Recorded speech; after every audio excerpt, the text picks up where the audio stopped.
In 1999, Apple took one of the Beatles' least loved albums and transformed it into one of their best looking and greatest sounding to date. Today, the Yellow Submarine Songtrack is regarded as one of, if not the best sounding Beatles remix projects. So it's time to find out why. I'm Andrew from Parlogram Auctions, and welcome to this.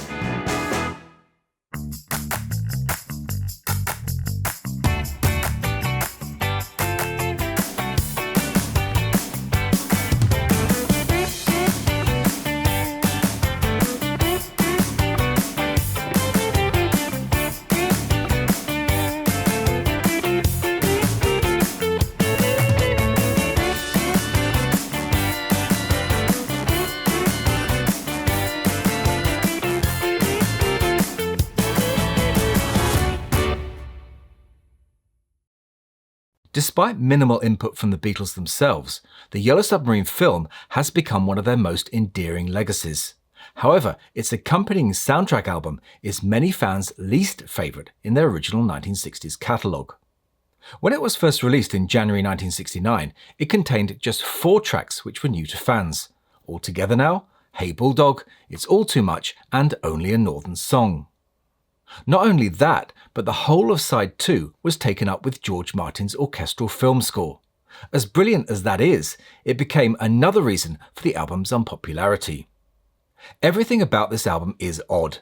Its timing for one. For despite the film having been premiered in July 1968, it wasn't until January 1969 that the soundtrack album was finally released. EMI had originally wanted to issue a 7-inch 5-track EP in September 1968, but due to the unpopularity of that format in the US, coupled with the upcoming release of the White Album, it was shelved. This delay allowed EMI to rethink the project, and for George Martin to record his musical score for side 2 of the album. Although it would be the Beatles' final album to be released in the UK in mono, it included no true mono mixes.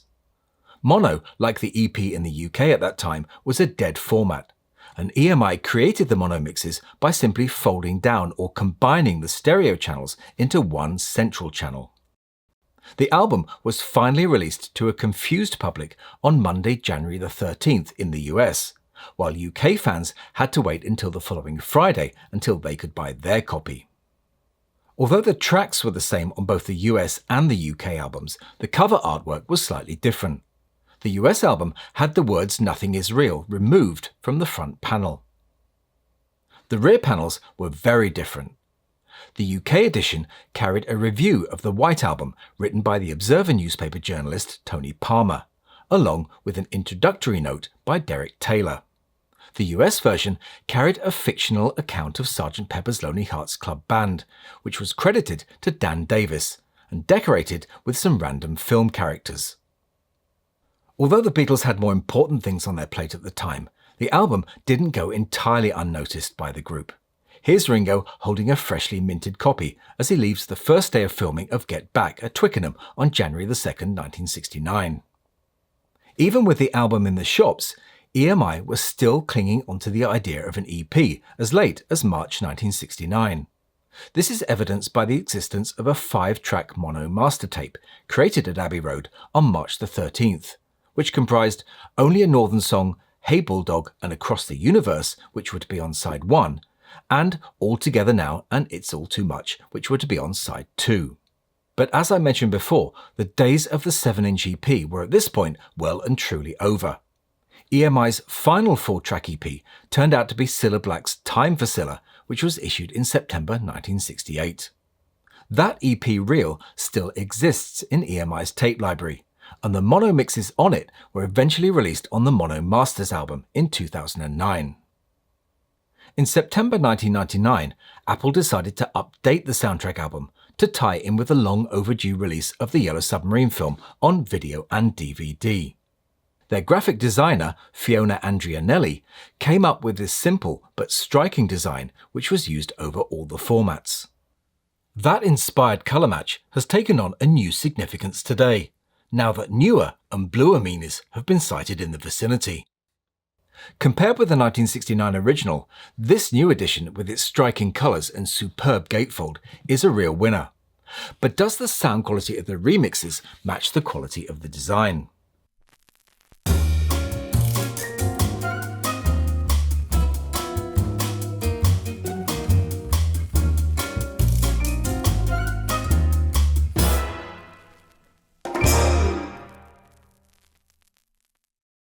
With George Martin having now retired and his son Giles yet to be enrolled into the inner circle, the task of creating new stereo and 5.1 mixes fell to Abbey Road engineer Peter Cobbin. A classically taught musician, Cobbin had earned his spurs at EMI Studios 301 in his native Sydney, Australia, assisting on sessions in the 1980s by Duran Duran, Elton John, Tom Petty and Bob Dylan, to name but a few. Cobbin had joined Abbey Road in 1995 and used his passion for analogue equipment to help EMI rediscover and restore its legendary and forgotten equipment, coupling it with the latest digital technology for use on contemporary projects. This earned him the bespoke title of Director of Engineering, and he later went on to become a mentor and inspiration to the generation of Abbey Road engineers we have today. It was decided that a new soundtrack album would be created from scratch, and unlike the 1969 album, would include all of the songs, apart from Day in the Life, which were included in the original film. And the title of that album would be the Yellow Submarine Songtrack. Although George Martin had remixed, or more accurately retweaked, the 4-track tapes for Help and Rubber Soul back in 1987 for the CDs, Cobbin was given access to the original pre-bounce tapes to create a new digital multi-track master. He was well aware that the task of bringing the tracks up to 90s sonic standards was a delicate one. Unlike today, where Giles Martin is actively encouraged to be creative with the remixes he does, Cobbin was under strict orders not to drastically alter the sacred works. The 5-month project began in October 1997, when the original tapes were transferred to Abbey Road's Cedar for Windows system, which was basically a digital system designed to remove noise from individual tracks prior to remixing. Here, they could separate all the different elements of the songs and transfer them onto the Sony digital tape machine, which, although state-of-the-art back then, isn't on the same level as the D-Mix technology which Giles Martin uses today. Then, in order to build a surround mix, the songs were mixed through Abbey Road's SSL 8000G console onto slave reels consisting of anything up to 24 tracks. That 5.1 mix was then mixed down onto a Tascam DA88 8-track recorder at 20 bits and shipped off to LA in March 1988. The results were like nothing anyone had ever heard before. Cobbin described how Paul, George and Ringo were pleased with them and how they enjoyed the freshness of the new sound. George Harrison was especially enthusiastic and came by the studios twice to listen. The Songtrack album was released on September 13, 1999 in the UK, and one day later in the US, on CD and initially on limited edition yellow vinyl. It peaked at number 8 on the UK chart, selling 19,000 copies in its first week, and went on to achieve gold status in early October. In the US, it entered the Billboard charts at number 15 and sold 67,000 copies in its first week. It also made the top 10 in Austria, Belgium and Japan. I bought this yellow vinyl copy on the day of release and, like many other fans, was knocked out by the sound of the mixes. One of the main improvements over the original mixes was the stereo imaging. That hard left-right panning of the originals was gone, and most now had centered vocals and better placed instrumentation. Other smaller but crucial details included the restoration of the Life of Ease line in the Yellow Submarine song, which had always been missing on the stereo mix. The automatic double tracking error on the first word of Eleanor Rigby was now corrected. However, this track did contain one major error, in that the orchestration is very slightly out of sync with the vocals. A major highlight was the first true stereo mix of Only a Northern Song. A stereo mix had appeared on the Anthology 2 album, but that had been made up from alternate takes. Other highlights were the 2 spectacular sounding tracks from Rubber Soul, Nowhere Man especially. Listening to Peter Cobbin's remixes on here, it's only natural to want to compare them with Giles Martin's more recent remixes. So how do they compare with each other? Well, the only tracks they've both remixed from the same source are the ones from Sgt Pepper. But to be fair to both gentlemen, their briefs were both completely different. Cobbin's main task was to create a 5.1 mix for the film, and at the same time stayed true to the original integrity of the sound. Giles Martin's goal, on the other hand, was to create a stereo version with the feel of the mono mix. So let's take the Sgt Pepper tracks from the Songtrack and the 2017 remix and see how they compare. Now for this comparison, I'm going to use the yellow vinyl pressing of the Songtrack and a US vinyl of the Sgt Pepper remix. You know the form by now. Until Apple gives me a license, I can't play them to you, but I'll do my best to explain and illustrate the differences between them the best I can. Let's first take a look at the opening tracks to the Sgt Pepper album, both of which appear on the Songtrack too. To me, Giles's remix of the opening track sounds congested, too bassy, with no room for the vocals to breathe. Worse still is the way he pushes up the volume on Ringo's drum fill on With a Little Help from My Friends. These two tracks really highlight the difference in mixing styles between the two men. Cobbin's approach to remixing was less is more. He believed that having more of something is often best achieved by making less of others, and that, for example, the need to make a vocal stand out more can be achieved more effectively by reducing lower frequencies. Giles, on the other hand, seemed to push everything up. The next track they both share is Lucy in the Sky with Diamonds. Cobbin's mix is much lighter and highlights the vocal more, whereas Martin seems to prioritise the bass, which in the chorus of this song isn't such a bad thing. But that low-end boost has become a common feature of all of his remix projects to date. The final track they share is When I'm 64, both of which have their flaws.